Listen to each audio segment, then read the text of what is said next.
welcome to the Upside Down Life. If this is your first time watching or you're coming back for more, thank you for watching the videos. I really do make them to be a blessing to you and your walk with the Lord. Today I want to talk about failure. Share some personal experiences with failure and some insight and wisdom into failure that has really, really blessed me. So, failure, let's talk about it.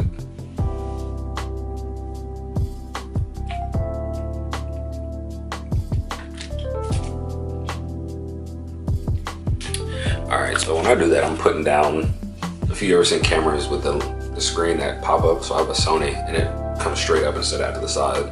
So I reach towards the camera, I'm putting the lens down. And the reason I'm putting it down is old cameras I had when I made this channel would actually, I had a GoPro and it would actually expand a little bit when I hit the record button. So I'll just keep an eye on it. So let's define failure. What is failure?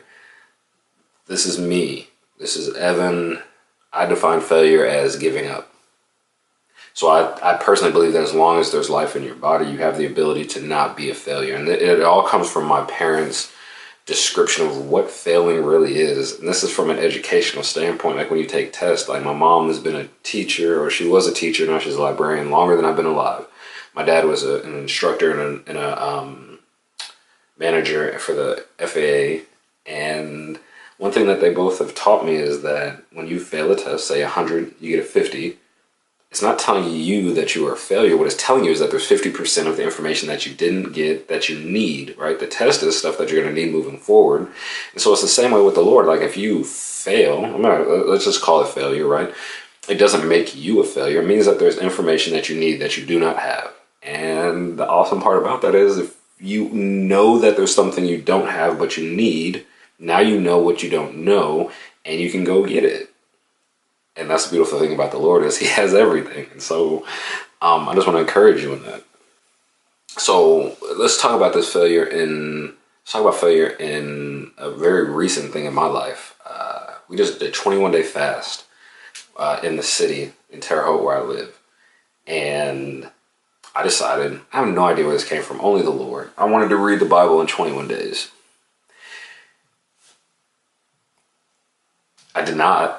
I didn't do it, but I finished in 23 days, and I was always on pace, but I was never ahead of the 21-day pace. And the Friday before, so Friday about, I have no idea, probably like 3 or 4 or 9. I have no idea. Sometime on Friday, the brother him and his wife run the House of Prayer in Terre Haute. He texted me because I told him about this nonsense, and he was like, "So are you on pace to finish?" And I was like, "Absolutely not." That Friday, I was on Isaiah 2. I remember specifically, I was on Isaiah 2. And in the next 5 days, I finished the Bible reading. But I am not satisfied with having finished it in 23 days when I said I would do it in 21 days.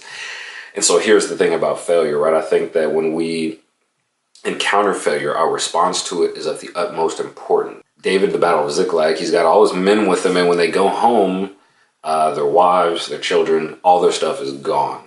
And David had some very skilled warriors with him. And when all their stuff was gone, they decided that throwing stones at David until he was dead would probably be the best thing for them to do. And what did David do after this failure? He says that he took the ephod. I think it says he took the ephod, and he went and he encouraged himself in the Lord. And okay, so let's do that. The response is going and getting with the Lord and encouraging your heart in the Lord, right? It says, hope deferred makes the heart sick. When things don't go the way, not the way they're supposed to go, the way that we think that they're supposed to go, we can get discouraged, and we need to get back with the Lord and understand what he's doing and why he's doing it the way he's doing it. And so how am I dealing with this failure? Like David with Ziklag, what I'm doing is getting with the Lord. I'm encouraging myself in the Lord. And in fact, I'm actually making a battle plan. Hold on, let me show you. So this is the 21-day plan. This is round 2, and all that, what that is math. Anyway, long story short, I'm working on a plan to re-engage. My plan was to take 30 days off, maybe 15, we'll see what happens. And then do another 21-day fast. Or it may be a fast with it, I don't know. But to do another 21 days through the Bible. If you want to join me, if you're feeling prompted to do that and want to just jump off the deep end, I use a Bible app. I use the Bible app, and there's a reading program that's 30 days. I just read ahead. Comment, shoot me a message, whatever. We'll get linked up on the Bible app, and when I just start the next reading, we can all do it together and encourage each other. The ability to re-engage, I believe, is where success is really measured. There's a story in the Old Testament, it's Judges 20 and 21. Israel's fighting against Benjamin, and they lose twice, but they keep going back to the Lord and asking if they'll have success. And even after the Lord tells them they have success and they don't, they still come back to him. And I heard somebody preaching on this, and here's the lesson. It doesn't matter what physically happens. Like, what you do with your heart is where success or failure is really measured. Like, will you come back to the Lord after a perceived failure? That's a success. Will you not come back to the Lord after a very much perceived success? That's a failure. So if I was sitting here talking about failure and the need to re-engage and to get with the Lord, but I wasn't doing that in my life, what would be the purpose, right? How would that actually help you? And so in my life, how I'm re-engaging with failure is this, or perceived failure. The next video that I post will be the beginning of a series. And I think I've done 1 or 2 series in the past, but I have perceived them as a failure. And so I stopped doing them.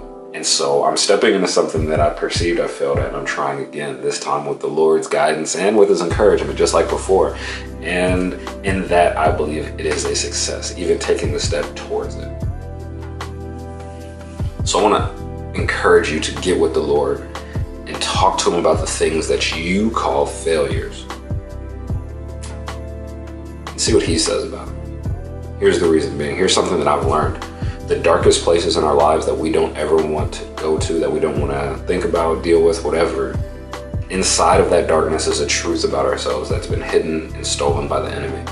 And until we allow the Lord to go into those dark places and walk us through it and deal with the hurt, pain, shame, condemnation, whatever, that part of ourselves will be lost.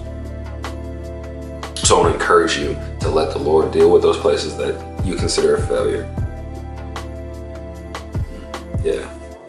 Let him deal with those things, and it'll be good. It'll be a blessing to you, I promise you. The next video will be an introduction to the series called Restored Into What?